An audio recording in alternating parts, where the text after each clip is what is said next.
Hello, I am the Flawless Walrus, and welcome to another Death Battle prediction video, but first we have Superman vs. Goku Part 3. And yeah, that one it was basically exactly what I thought we were going to get going in, which is more of the same, kind of, because I mean, we've kind of been seeing exactly what we were going to be getting through Archie, Silver versus Heroes Trunks, and any DC episodes that have basically come up since. So, yeah, we knew Goku was going to get his ass kicked again. The animation, we also knew was probably going to be really, really good, because this was definitely up there. I've got a few very minor gripes, but other than that, it is a pretty damn good animation. Like, one of the few issues that I have is just it starting, like, in an already fighting thing that I always kind of, like, shy away from starts like that, because it's like, it feels like you're almost missing something, like, that you could have seen. My other issue is there was a decent emphasis on, like, your stereotypical, like, fast anime fighting, where it's, like, essentially just, like, people, like, you're really far out and you're just seeing, like, impacts all around and things like that. I think that it can kind of take away from the fight choreography of the actual fight itself. There were a few moments that had pretty solid choreography, but I do find that, like, they could have done a bit more with it, especially when it's a character like Goku who is known for martial arts. It just does feel unfortunate when it's kind of just, as Boomstick said, smashing in, like, action figures together.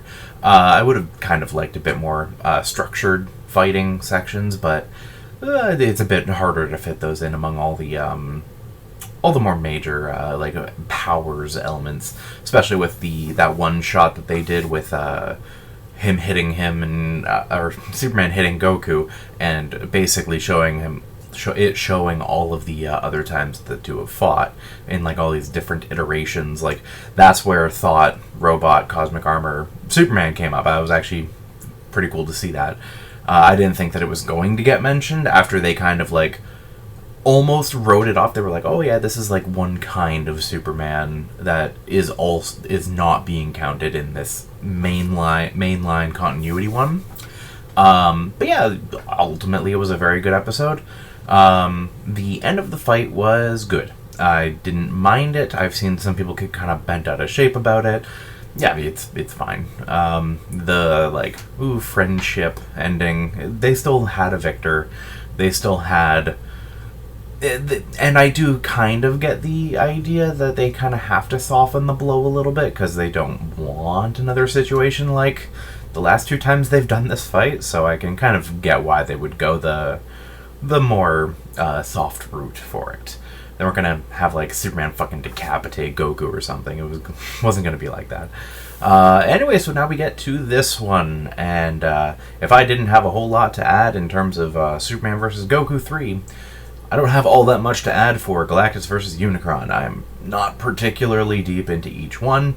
Most of what I know about either character I have learned through people vastly more knowledgeable than myself. And yeah, this is going to be borderline incomprehensible to a lot of like, if you're not deep into the knowledge of, like, what the fuck is being talked about with these, it's gonna be, like, the most gobbledygook, like, crazy gibberish ever, because we're talking about, like, omniverses compared to multiverses, and, like, dimensional tiering, which is apparently a lot more important for this fight than other ones, because whereas sometimes people will just be like, oh, the character was described as fifth dimensional, that means nothing that's a dimension under it can even touch them. Like, people have argued, like, massive, like, outerversal Crash Bandicoot because of it, but in this case it is actually like, a mechanic built into the characters, that their higher dimensionality does in fact cause essentially boons and stuff like that other characters wouldn't get. And I'm not gonna go too deep into it. I'm basically gonna go with what some of the people who have kind of tackled the situation a lot better are kind of more or less estimating for the episode. I know that's kind of uninteresting for it being my prediction, because it is more or less parroting what other people have said, but these characters are just way too out there and with way too much history to possibly cover in 2 weeks. Like, how much Transformers media is there? How much Marvel media is there? And Galactus is kind of like at the top of the pyramid for essentially the whole thing. So essentially what we have is a situation where both of them could be argued to be relatively the same speed, because their existence in an area, basically if they are in an area, time itself kind of like fucks up and stops meaning anything. So you could basically argue that both of them are infinite speed and call it a day. So sure, we got even speed. I'm fine with that. I find that speed blitzes are some of the more boring fights, because then it's just like, oh, well, I have all these abilities. Cool, you can't use them. Can't hit with them. So it being even speed, I'm totally cool with. Both of them also have regeneration on extremely crazy degrees, and can basically come back from cosmic dust. The big difference here is that, and let's not beat too much around the bush here, Galactus does win. I don't think it's even particularly that close, especially because one of the most well-known things that Galactus has is the ultimate nullifier, which is basically this dinky little fucking switch button that can basically just completely blip things out of reality, not just on a physical, spatial, spiritual level, but it also goes onto a purely conceptual level. So things like Hakai, that's the one thing that they don't do, is that they don't blip you out conceptually. And this is what takes it one step further. This is why Superman was able to resist Darkseid's Omega Beams and Hakai, is because on a conceptual level he can resist that shit.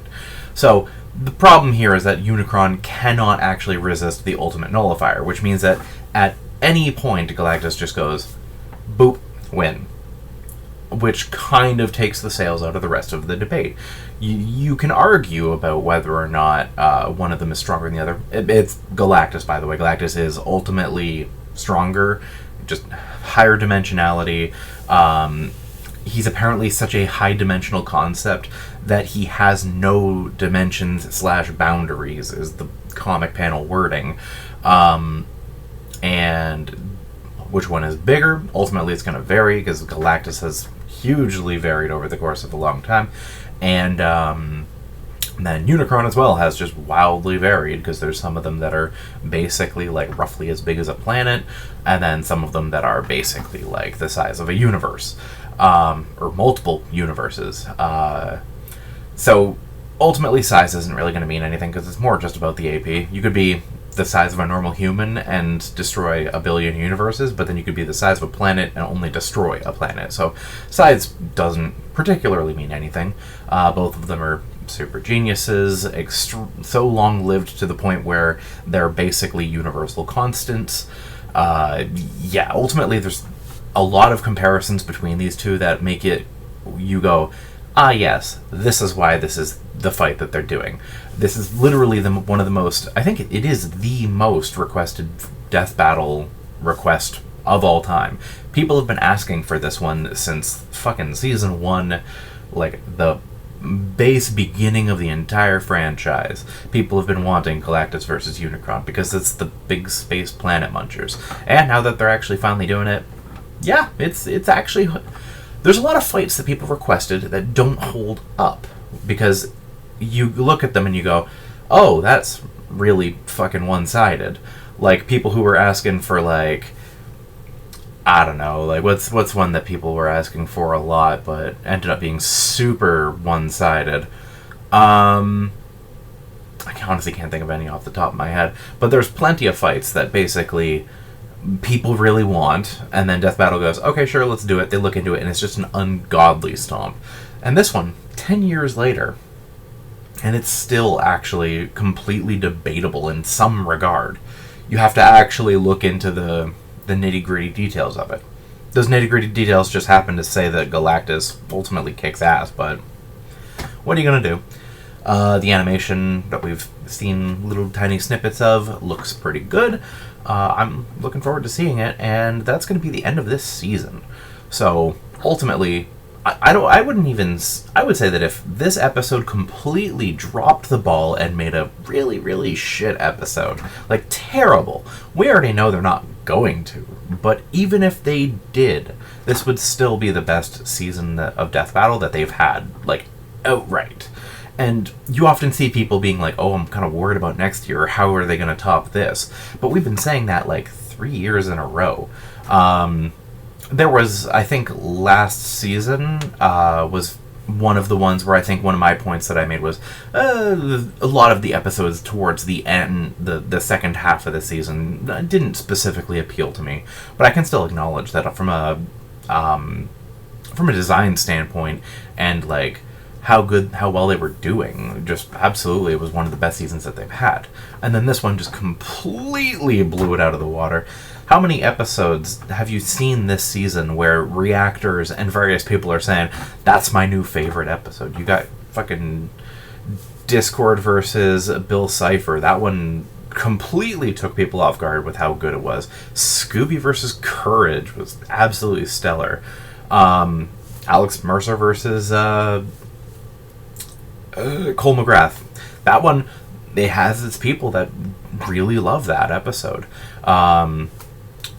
Chosen Undead versus Dovahkiin. Just, there's so many episodes this season that are completely blowing people away. And yeah, I just think that we're going to be getting more of that as time goes on. Because that's part of why people can't envision an episode, like a season of Death Battle surpassing this one, is because when Death Battle is at its best, it's when it's blindsiding you. No one went into Scooby versus Courage thinking that is what we were going to get with it. People didn't think that it was going to be that quality, but then it was, and that's actually what the Death Battle team has been doing really well at. They're taking these passion project episodes and basically just making them everything that they could be. So I don't think the sky is the limit. I think the limit's as high as they want it to be for Death Battle Season 11. And hopefully for Season 11, we get quite a few episodes that are on my wish list. There's some of them that I'm thinking that we're probably going to get, like Ori versus the Knight, which for those who don't know, that was my